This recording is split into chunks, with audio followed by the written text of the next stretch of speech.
দলত কোনে ক'ত টিকেট পাব মই ঠিক কৰোঁ, এই কথা অসমৰ মুখ্যমন্ত্ৰীয়ে কৈছিল, গোটেই দেশৰ মানুহে গম পায়।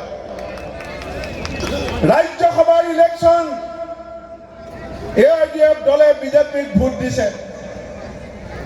ৰাষ্ট্ৰপতিৰ ইলেকশ্যন AIDF দলে বিজেপিক ভোট দিছে। যেতিয়া গৰুখুটিত মানুহৰ ওপৰত অত্যাচাৰ চলিছিল, সেইদিনাখন আজমল ডাঙৰীয়াৰ ভাতৃয়ে হিমন্ত বিশ্ব শৰ্মাক অসমৰ নহয় ভাৰতবৰ্ষৰ শ্ৰেষ্ঠ মুখ্যমন্ত্ৰী বুলি সম্বোধন কৰিছিল। এই কথাত আপোনালোকৰ অনুমোদন আছেনে নাই? এই কথাত আপোনালোকৰ সন্মতি আছেনে নাই? এই সিদ্ধান্ত আপোনালোকে 24ৰ লোকসভা নিৰ্বাচনত ল'ব লাগিব। সাম্প্ৰদায়িক মেৰু বিভাজনৰ ৰাজনীতি আমি যেতিয়ালৈকে অসমৰ মাটিৰ পৰা নাইকিয়া কৰিব নোৱাৰো, আমি বিজেপিক দিশপুৰৰ পৰা উৎখাত কৰিব নোৱাৰো।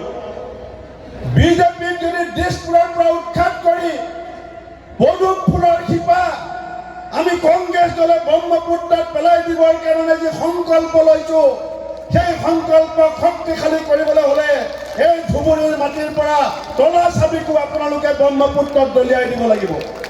সদৌ ৰাইজ, আহি থকা সময়ত ধুবুৰীৰ শিক্ষিত ৰাইজে, ধুবুৰীৰ সচেতন ৰাইজে অসমৰ সম্প্ৰীতিৰ এনাজৰী শক্তিশালী কৰিবৰ কাৰণে, ভাতৃত্ববোধ শক্তিশালী কৰিবৰ কাৰণে, এক শক্তিশালী অৰ্থনৈতিক ভৱিষ্যত আমাৰ ৰাজ্যখনৰ গঢ়িবৰ কাৰণে আপোনালোকে এক ঐতিহাসিক সিদ্ধান্ত গ্ৰহণ কৰিব বুলি মই আশা ৰাখি পেলাই সকলোকে কৰজোৰে প্ৰাৰ্থনা জনাই মোৰ বক্তব্য সামৰিছোঁ। বন্দে মাতৰম, জয় আই অসম।